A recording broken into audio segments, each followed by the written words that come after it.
Hello my friends, welcome to Gardening with Creekside and day 2 of finishing the irrigation here in the signature garden. So we're going to wrap that up today.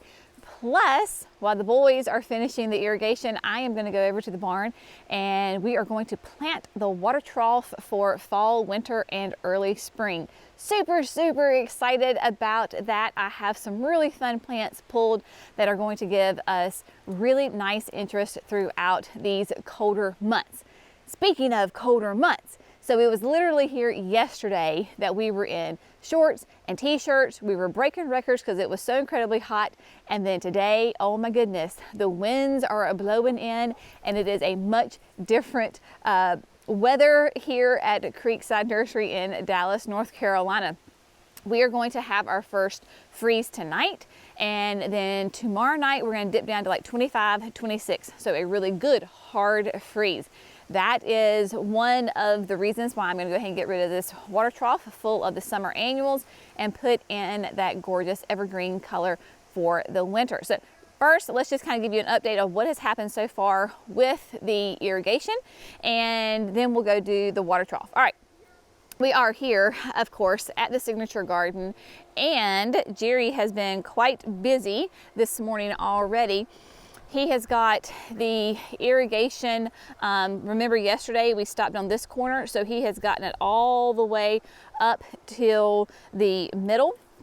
Remember, this irrigation on these signature gardens, we're going to have a total of 3 different zones, and 2 of the zones are going to have 5 of these sprinklers right here. And so this one, clearly Brenna's feeling great. This one will go down a little bit. He's got to bury it just a little bit more because it'll be kind of even with the soil. Notice that these are nice and tall. These will pop up 12 inches above ground. That way we'll have plenty of clearance for the plants. Then of course it comes and runs. This is a solid 1-inch PVC pipe. And you can see the great thing, of course, about this pipe is it has a little bit of flex to it. So he was able to turn the corner, and then he hasn't gotten this one installed yet, but there will be another sprinkler head right here that will shoot more towards this way and the gardens there. So there's 5 on this zone, and then they have started on the second zone that will also have 5 that will get this whole intersection of the signature garden. The third zone is going to be the berm, the 2 raised beds where the bobcat is and where Jackson is right now. That is going to be the main entry point for the nursery, the garden center rather. Oh my goodness, I cannot talk. Signature garden. So that will be the nice path, and then these 2 elevated beds are going to have drip irrigation on it. In fact, fun news, Jerry just told me that Johnson's Nursery, who is a great wholesale grower down in eastern North Carolina, is about to make their delivery. Went ahead and ordered their sprinter boxwoods from them that are going to go in this bed. They grow some gorgeous sprinter boxwoods, and ours are on the smaller side right now because they're just more advanced than we are. And so as far as like the maturity of the plants. So we went ahead and went for the bigger ones from Johnson's. So those are going to be arriving. So you'll probably see that in the background too. We may take a look at that. But what we're going to go do is the water trough over here at the barn. At the end of the day, when all this is said and done, we're going to put the drone up. The new drone came last night, so we will put it up so you can get a bird's eye view on this space, because I know sometimes it's much easier to see things looking down and you can get the whole big picture. Kind of hard to do when you're on ground level sometimes. All right, let's head over to the water trough and let's talk about that. If you are an avid viewer of Gardening with Creekside, you are very familiar with this water trough here in front of the barn. I had the most fun twice a year planting this up, whether it's what we're gonna do now is for fall and winter, or in the spring for the summer. I never really have a plan on what I'm gonna do until about 5 minutes before I plant it. I just like to have fun with this. This particular one this year has given us a gorgeous color, but it is done. Now, give you a little perspective, right? The barn. We bought this, it's a livestock watering trough. It was the biggest one that Tractor Supply had, and Jerry grabbed it for me. It is completely filled with soil. We'll go through all the specs on it. But yeah, so the annuals, clearly they are done. So what we had in here, this is the brand new, it'll be new for next year. Proven Winners 2024, you will be able to buy it. This is the Color Blaze Cherry Drop Coleus. It is a trailing coleus and it is beautiful. Has nice chartreuse on the edge, nice hot pink in the center with a little bit of burgundy there as well. Really, really nice, vigorous plant. The drop series works great also as ground covers. So if you want to do a ground cover, you can do that. Remember, we used chocolate drop up at the entrance and it was beautiful. Of course, Vermillionaire is in there. We have got, y'all, this is one climbing sweet potato vine. This is the Upside Black Coffee sweet potato vine. It is a climber. There is an obelisk in there, believe it or not. We will see that when we pull it out. We had some salvia in here. It has kind of petered out. There is a penta back there. Everybody else kind of overtook this. But yeah, so everything in this trough, they are annuals. So what is an annual plant? Remember, an annual is a plant that will last for one season. Whether it's like my violas that are annuals, for me, that's a fall, winter, very early spring. The heat of the summer is too hot and they die. Same thing with this gossip. It's the opposite time of the year. These annuals are warm weather annuals. When we get this freeze tonight, when we hit 25 tomorrow, guess what? They're going to get killed completely back. So I'm going to go ahead, instead of dealing with wet, smushy, mushy, gushy annuals, I'm going to go ahead and take them out now and then plant things that can handle those cold temperatures. Several people have asked, why don't we overwinter our annuals? Why don't we dig these up and repot them and put them in the greenhouse? We have tons of greenhouse space. Why do we not do that with these annuals? Well, I am a firm believer. There is a season for everything. And the good Lord did not intend for these to be annuals, like perennials for me from year to year. So they have had a great season. They have done fantastic. I am very pleased with them, but all good things must come to an end. So the freeze is coming and they're out of here. Also, another hand, it is a very practical reason for us as commercial growers. The last thing I want to do is to take a plant that could be harboring some sort of insect. So it could be aphids, it could be spider mites, it could be mealybugs, it could be anything. It could be some sort of like fungus or disease. I do not want to take that out of this container and put it in my sterile greenhouse where I'm going to be growing annuals, perennials, and shrubs for our customers. That is it's a great way to introduce problems into a sterile greenhouse, and it will just exponentially grow in the warm, moist environment of the greenhouse. So that is why we do not do that. We don't bring them in. Now, as a homeowner, if you have a hobby greenhouse in the back, or you have a certain room in your house or your basement, because we know some people that have like geraniums that are like 10 years old, they bring them in. That's great and that's amazing. Just remember, there is a difference between a commercial production grower and a homeowner. So what you may do as a homeowner, I may not do on production side, and vice versa. Remember, the differences make the world go round. So that is what we do here. But if you want to overwinter them, I know people will do that with coleus. They'll take cuttings and overwinter them on their windowsill. That's great. Go for it. Today, not doing that. What I am going to do is go ahead and rip all of this out. I have got Johnny right here beside of me. We'll see how much we'll load up in there. Yeah, so we're just going to do it really simple. I mean, it's not rocket science as far as this goes. I'm just going to rip everything out and put it in Johnny. Once I get all the plants out, any soil that has a lot of roots in there, I am going to remove that as well. We'll talk about why I'm doing that, but you may see me removing some soil. We'll talk about why in just a minute.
Congratulations. So all of the annuals have been ripped out.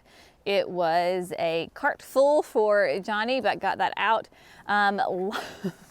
Lots and lots of roots. We have not watered this in multiple days, so the soil was really dry, which kind of helped as far as pulling out all the annuals. They just came out really well. Now, I think you can see that I did go ahead and take the soil out to really about this first ridge right here, which is maybe 6 to 8 inches out.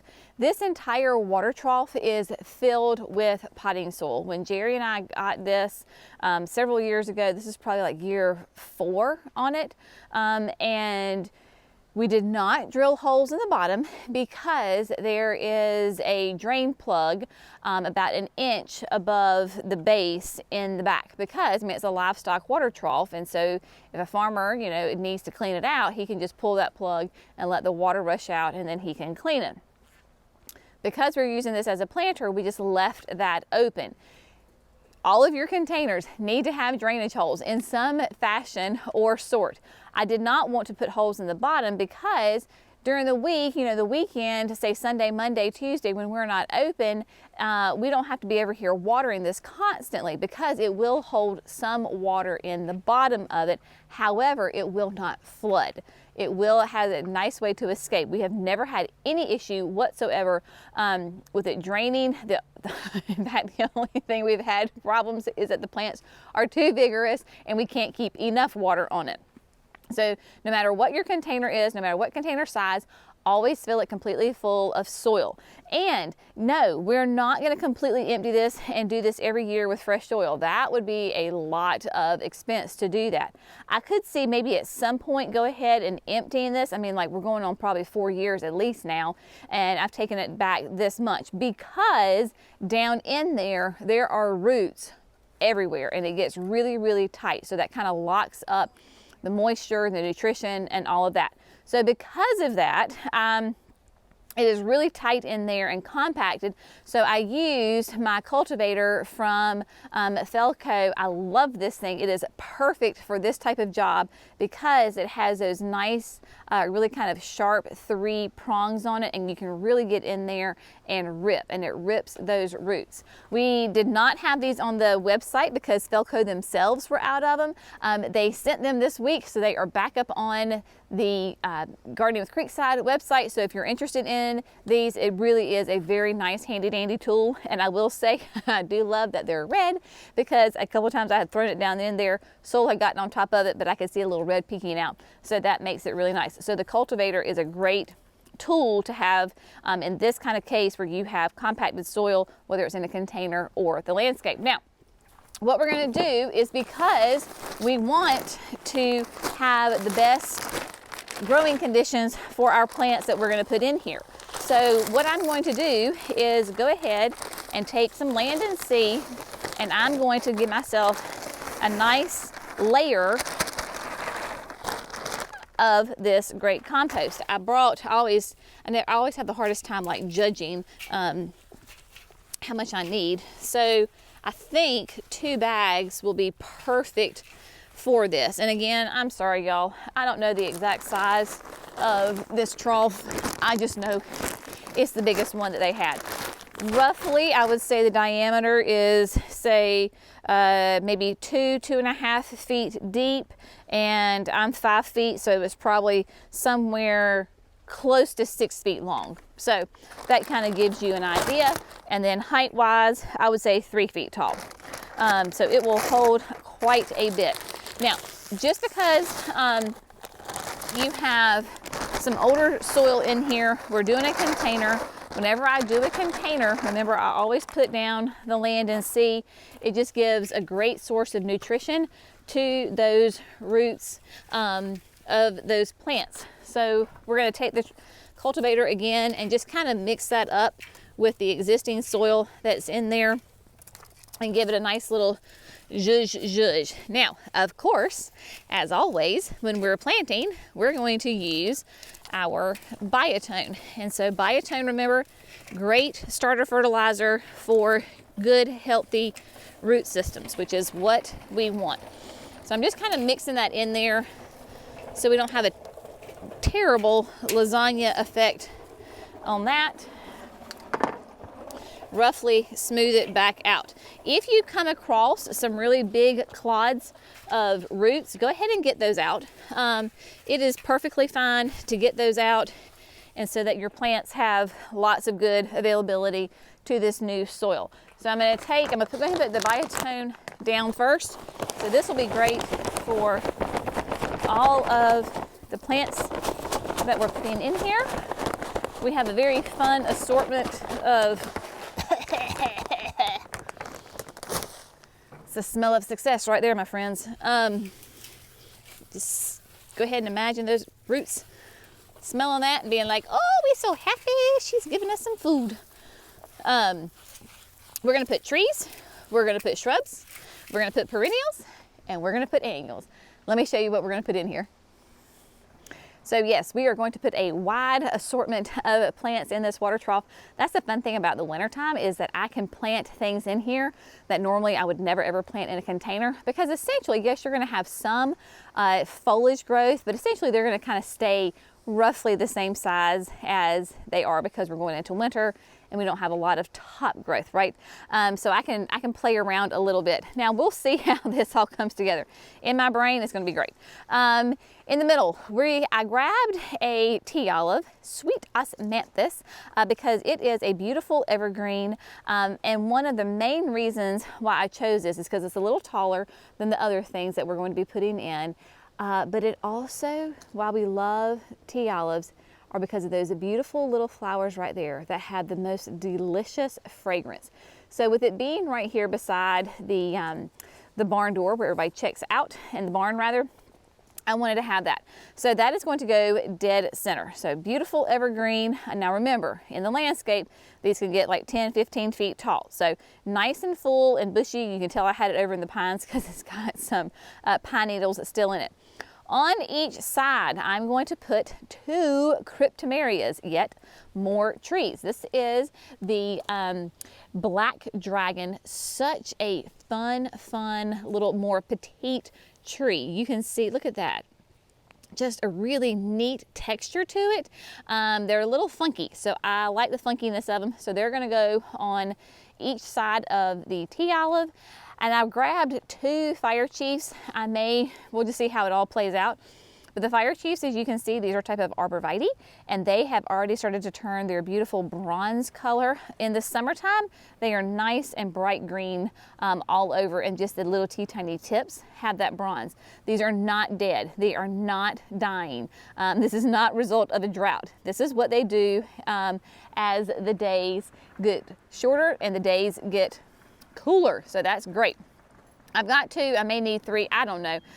So we'll just kind of play that by ear. Also, evening gown euchera. So evening gown euchera is a great one from Proven Winners. Beautiful, nice, dark foliage, nice big leaves on it, right? See how nice and big those are? I grabbed 3, so this will be a fun little different kind of texture in there. And then of course, I have to have some violas. So look at these sweet little different bicolor violas. The whole tray is the same. Beautiful, nice yellow, deep purple on it. Will be so sweet in there. Exact placement will be to determined. So that is my assortment of plants that we are going to put into the water trough. So I think what I'm going to do is just set the camera up, have fun playing around, and figure out my exact placement and go ahead and get them placed. As far as the planting, super easy, right? So what I'm going to do is determine my placement and get them placed in the water trough, and then I'm not going to add any more soil right now. I'm going to leave it kind of empty, place the plants, and then I think what I'm going to do is I think what I'm going to do then is either come back and then put the Proven Winners potting soil, because obviously I need more soil. So we've got the Proven Winners potting soil right there. So anyway, just know that I'm going to place them, add more soil. The biotone's already in there. And then when all of the plants are placed and planted, we top dress with the land and sea yet again. So we'll figure it out. Just come join me in the garden and we'll figure it out together.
All right, my friends, today's planting project is now complete.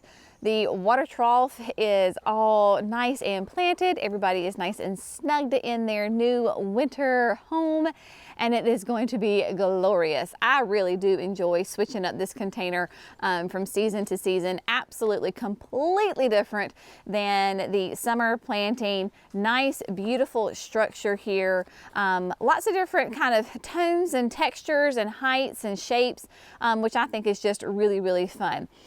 So I did, of course, try to plant it symmetrical with the sweet osmanthus there in the center, and you'll notice, so I opened up the barn door all the way, and that osmanthus is right there in the center of the door when it is open. So that is very symmetrical in my brain and very balanced. So there you go.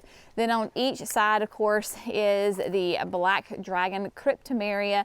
Such a fun little tree. You can get them obviously bigger. It will get to be a nice size. I want to say like in that 6 to 8 foot range at maturity.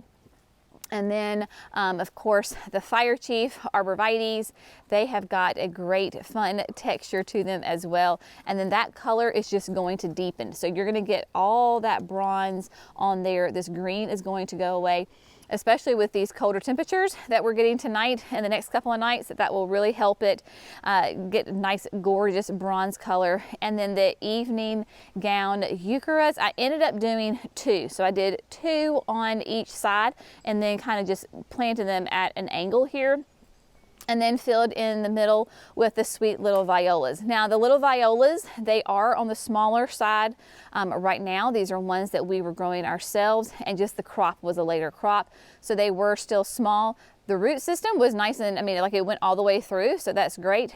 Come springtime, this whole area with those violas will be completely full, and they'll be kind of trailing over a little bit. These are not trailing violas, but however, they will have naturally, they're just going to really fill in and then just soften this whole edge right here. So that'll be fun to watch them grow and develop.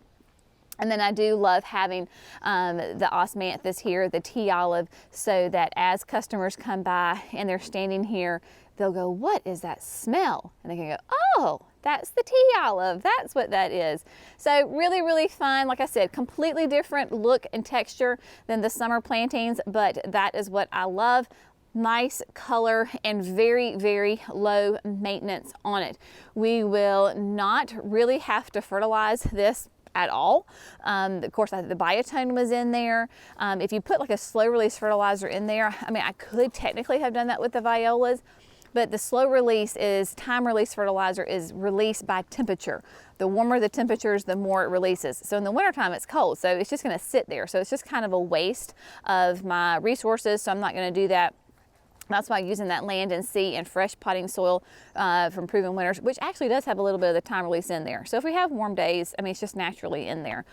So they will be fed.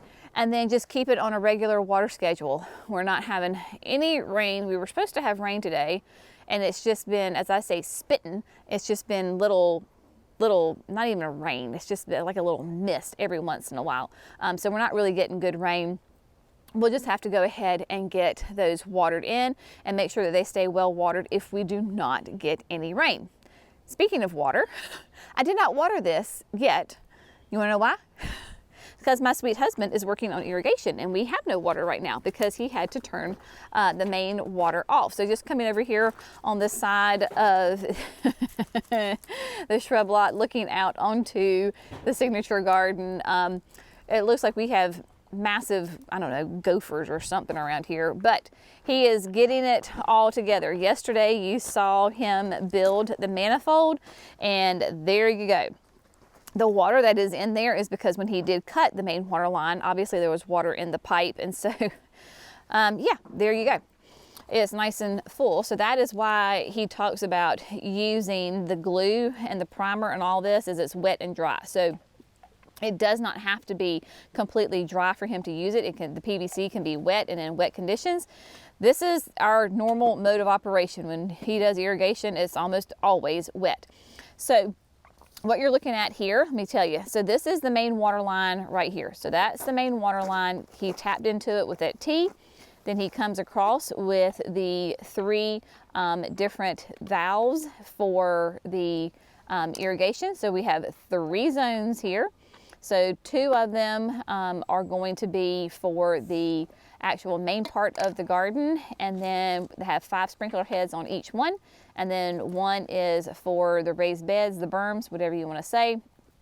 And then this last one he talked about yesterday and told you the importance of just go ahead and putting that on. So if you need to do future water, that's that main water line, and that you can easily tap into it. So what he's going to do is put an end piece on it, I think is what he's working on right now. Maybe? No, he's not. He's doing something else. He just said no. So tell me. This is the drip. Ah. There, I had to go to brown for the drip, and then that way, if we need more PVC down through there, I can cut this and add to it. Perfect.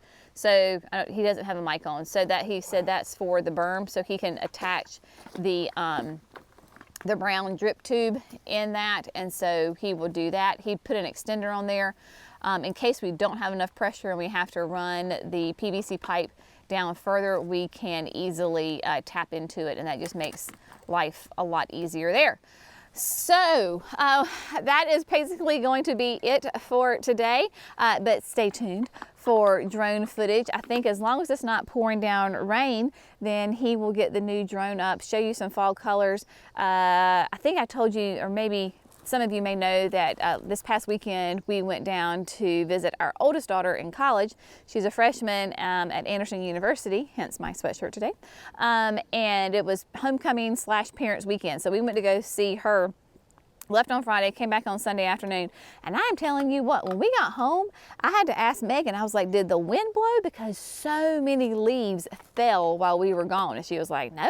But I mean, we got some naked trees, but other trees are still developing and those colors and everything. So it's been interesting. So he'll try to put the drone up and show you some of the colors here in North Carolina. As always, we hope you have found this fun, informative, and inspirational. Y'all have a fantastic day. Thanks for gardening with Creekside. We'll see you in the next video. Bye, friends.